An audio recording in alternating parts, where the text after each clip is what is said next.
Shalom, anak-anak yang dikasihi Tuhan. Hari ini kita akan sama-sama belajar, bertemu kembali dengan Bapak dalam pelajaran agama Kristen, pendidikan agama Kristen. Ya, hari ini kita akan belajar tentang keluarga di hadapan Tuhan.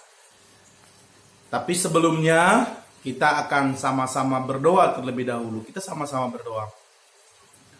Tuhan Yesus, terima kasih buat pagi hari ini. Tuhan sungguh sangat baik dalam hidup kami. Tuhan yang sudah menyertai, membimbing, bahkan melindungi setiap kami, Tuhan. Sehingga pagi hari ini kami boleh ada sebagaimana kami ada. Terima kasih Tuhan. Hari ini kami mau sama-sama belajar. Roh Kudus, urapi setiap kami, berikan kami pengertian untuk boleh memahami akan pelajaran kami di pagi hari ini. Di dalam nama Tuhan Yesus kami berdoa dan mengucap syukur. Amin. Oke, shalom. Hari ini kita akan belajar tentang keluarga di hadapan Tuhan. Ya, hari ini Bapak tidak ada Zoom. Bapak akan kasih pelajaran lewat YouTube saja. Ya, kalau kita perhatikan di dalam Alkitab, dalam firman Tuhan dikatakan bahwa suami adalah kepala istri. Ya. Di sini kita bisa melihat bahwa suami sebagai kepala istri itu menggambarkan Kristus bagi jemaatnya. Jadi suami bertanggung jawab penuh bagi kehidupan dan kelangsungan hidup seluruh anggota keluarganya. Ya, jadi suamilah yang punya tanggung jawab sebagai gambaran Kristus terhadap jemaat. Ya, kita tahu Kristus itu adalah yang bertanggung jawab penuh dalam kehidupan jemaat. Ya, jadi sama Kristus telah mengorbankan dirinya untuk keselamatan umatnya, untuk keselamatan umat manusia. Karena itu juga suami harus rela berkorban untuk keluarganya. Ya. Terus yang selanjutnya kita bisa melihat apa sih peran dan tanggung jawab seorang suami terhadap istri. Ya, yang pertama, kasih yang rela berkorban.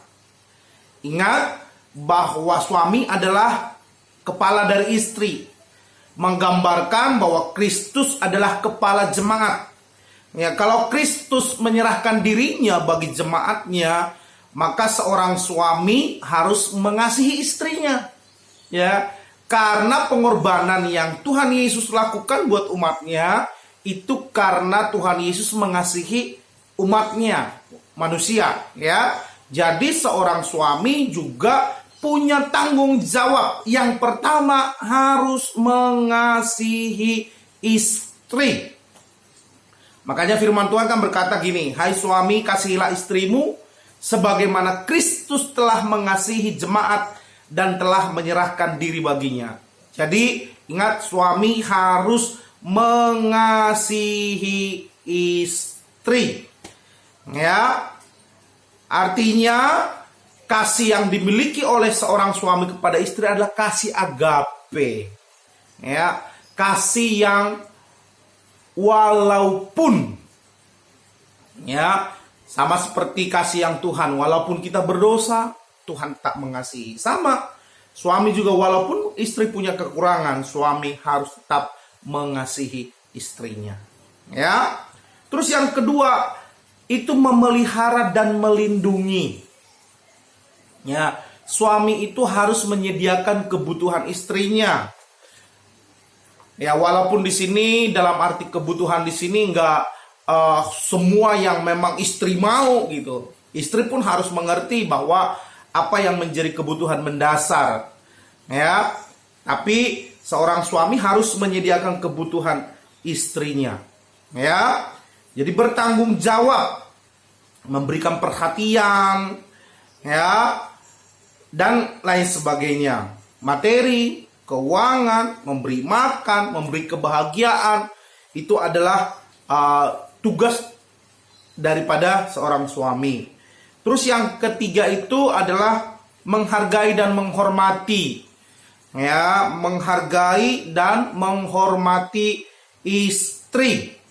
Kita bisa banyak melihat ya bahwa ada banyak suami, ada suami yang kadang-kadang merendahkan istrinya, mengejek istrinya, ya mungkin nggak hanya di hadapan keluarga, tapi kadang-kadang juga di hadapan umum, gitu ya. Tapi ingat, tugasnya seorang suami itu adalah menghargai dan menghormati.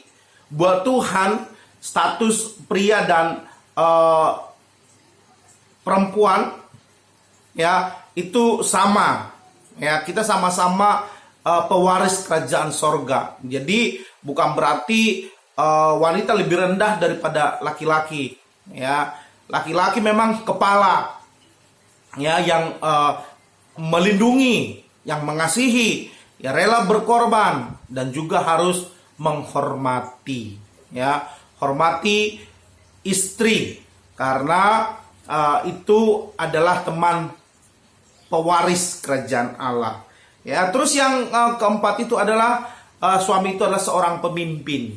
Ya, seorang pemimpin itu artinya dialah yang memimpin keluarga. Jadi jangan sampai nanti istri yang jadi pemimpin. Atau mungkin tugas kepemimpinan dalam keluarga suami memberikan tanggung jawabnya kepada istri. Mungkin istrinya lebih pintar gitu ya. Enggak. Tetap suami adalah pemimpin di dalam keluarga yang harus mengambil keputusan di dalam keluarga, ya. Terus yang selanjutnya itu yang kelima adalah membawa sukacita dan berkat. Jadi suami itu harus membawa sukacita, ya. Harus membawa berkat bagi keluarganya. Ya. Ingat bahwa pernikahan itu harus dilaksanakan dengan kasih, perhatian, kelembutan, penghargaan, dan penghormatan. Ya, suami bertanggung jawab memimpin keluarga dan memberkati keluarganya. Tidak boleh menyakiti. Termasuk juga untuk anak-anak. Ya, makanya firman Tuhan dikatakan apa? Hai bapak-bapak, janganlah bangkitkan amarah di dalam hati anak-anakmu.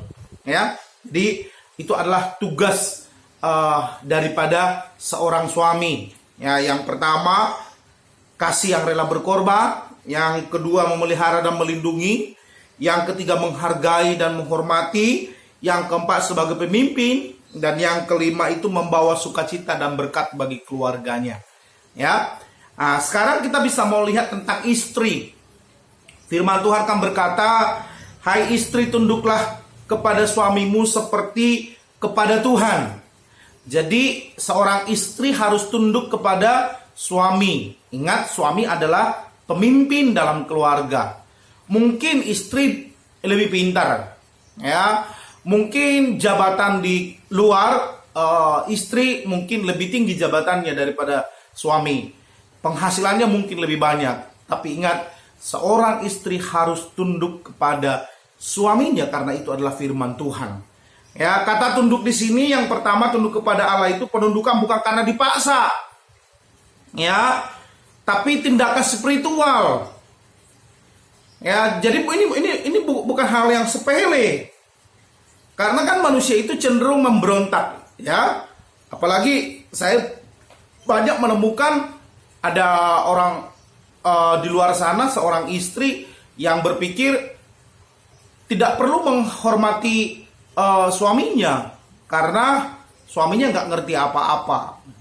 Tapi ini adalah firman Tuhan. Sekali lagi, tindakan spiritual, ya. Terus yang kedua, tunduk kepada suami itu berarti bukan berarti mengabaikan atau meniadakan keterampilan dan potensi yang dimiliki istri. Ya, tunduk kepada suami itu istri juga tetap boleh berkarya. Ya, tapi hendaknya atas persetujuan suami, ya, diskusi dengan baik. Ya, jadi potensi istri itu juga boleh juga karena Ingat, wanita-wanita itu juga banyak yang kreatifnya luar biasa. Ya. Terus yang ketiga itu apa? Tunduk sebagai kesetiaan kepada Kristus. Jadi saat seorang istri tunduk kepada suaminya itu membuktikan bahwa dia tunduk kepada Kristus. Karena dikatakan apa? Hai istri, tunduklah kepada suamimu sama seperti jemaat tunduk kepada Kristus. Ya, jadi seorang istri itu harus tunduk kepada suaminya. Suaminya adalah seorang pemimpin. Yang mengambil keputusan dalam keluarga adalah seorang bapak, ya, atau seorang suami. Ya, terus kita bisa melihat kan dalam keluarga itu ada suami, ada istri, terus ada anak. Ya, anak-anak ini adalah karunia. Karunia yang Tuhan berikan di dalam pernikahan, ya. Terus dikatakan anak-anak hak wajib atau harus menghormati dan menaati orang tua. Ya kan? Efesus 6 ayat 1, hai anak-anak taatilah orang tuamu di dalam Tuhan karena haruslah demikian. Ya, terus perintah yang kelima dikatakan apa? Hormatilah ayah dan ibumu supaya lanjut umurmu di tanah yang Tuhan berikan kepadamu. Jadi seorang anak itu harus taat. Ya, harus taat sama orang tua. Ya, harus menghormati orang tua. Zaman sekarang banyak anak-anak yang sudah berontak dengan orang tuanya. Zaman sekarang banyak orang yang sudah tidak menghormati orang tuanya. Ya, kata-katanya sudah lo gue sama orang tua gitu ya. Nggak boleh. Anak Tuhan tidak boleh. Ya, anak Tuhan harus menghormati orang tua. Karena apa? Karena ini adalah perintah Tuhan, dan perintah Tuhan adalah harus. Ya, taatilah orang tuamu dalam Tuhan karena haruslah demikian. Jadi tidak boleh tidak. Ya, mungkin orang tua pernah menyakiti, mungkin orang tua ada kelemahan, ada kekurangan yang dia miliki. Ya, tetapi sebagai anak yang mengasihi Kristus harus mengasihi orang tua, taat sama orang tua, menghormati orang tua. Di dalam segala hal, di dalam perkataan, di dalam tindakan, orang tua harus dihormati dan harus taati. Pak, tapi orang tua saya begini, orang tua saya begini. Tidak ada alasan. Ya, ini adalah perintah daripada Tuhan. Anak harus hormat kepada orang tua. Ya, jadi sangat jelas. Ya, anak-anakku sangat jelas kalau kita perhatikan. Ya, tugas atau tanggung jawab di dalam keluarga itu, ya, suami adalah kepala, ya, istri sebagai penolong untuk menolong suaminya, ya, dan anak-anak harus menghormati. Ya, tadi kan suami mengasihi istrinya, istrinya tunduk kepada suaminya, ya, dan anak-anak harus menghormati dan taat kepada orang tua. Ya, jangan lupakan, ya, anak-anakku, karena Bapak perhatikan banyak hari-hari ini anak-anak yang sudah tidak menghormati orang tuanya sama sekali. Ya, Bapak ingatkan sekali lagi, menghormati orang tua itu adalah suatu keharusan. Ya, jadi ini yang harus kita perhatikan bersama-sama. Dan yang terakhir, ya, bahwa suami, istri, anak itu adalah pribadi milik Tuhan. Jadi kita ini adalah miliknya Tuhan. Semua yang kita lakukan harus untuk kemuliaan Tuhan. Ya, ingat ini pesan. Ya, nanti kalian kan akan mungkin berapa tahun yang akan datang kalian bisa jadi suami. Ya, terus ada juga yang jadi istri. Ya, nanti juga kalian akan jadi orang tua. Ya, mungkin hari ini kalian masih anak, tapi nanti ke depan kalian akan jadi orang tua. Makanya perhatikan dengan baik. Ya, khususnya hormati orang tuamu, ya, supaya nanti anak-anakmu juga menghormati engkau. Itu saja, ya. Ingat sekali lagi, semua kita adalah milik kepunyaan Tuhan. Jadi semuanya harus kita kembalikan hanya untuk Tuhan. Tuhan Yesus berkati, kita sama-sama berdoa. Terima kasih Tuhan, Tuhan baik kepada setiap kami. Terima kasih, kasih-Mu besar bagi kami Tuhan. Bapak, kami hari ini belajar bagaimana peran seorang suami, seorang istri, bahkan juga seorang anak. Biar Tuhan, ini boleh kami pahami dengan baik, sehingga ke depan saat kami sudah membina keluarga, kami boleh mengerti apa yang menjadi tugas kami. Dan saat ini kami sebagai seorang anak, kami boleh menghormati, taat, menghargai orang tua kami. Berkati orang tua kami Tuhan, berkati kesehatan mereka, berkati pekerjaan, usaha, pelayanan mereka, biar apapun yang mereka kerjakan Tuhan yang membuatnya berhasil. Terima kasih Bapak, terpujilah namamu, dalam nama Tuhan Yesus kami berdoa dan kami ucap syukur. Haleluya, amin. Ya, nanti Bapak akan mengirim tugas, ya, dan materi pelajarannya juga tetap Bapak akan kirim melalui WA, kalau enggak lewat Edmodo, ya. Tuhan Yesus berkati.